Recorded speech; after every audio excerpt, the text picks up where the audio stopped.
السلام علیکم ورحمۃ اللہ وبرکاتہ۔ آج ہم علامہ قاضی محمد ثناء اللہ صاحب کی تفسیر مظہری کے حوالے سے آپ سے تفصیلی بات کریں گے۔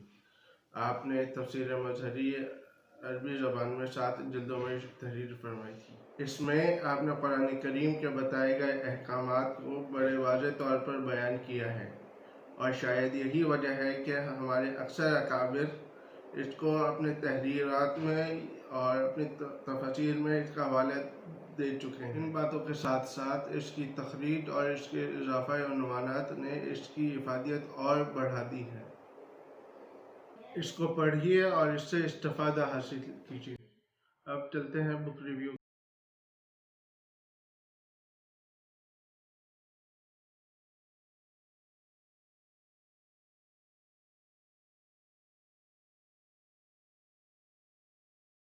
ہماری ویڈیو کو لائک کریں، شیئر کریں، کمنٹ کریں اور ہمارے یوٹیوب چینل کو سبسکرائب کریں۔ شکریہ۔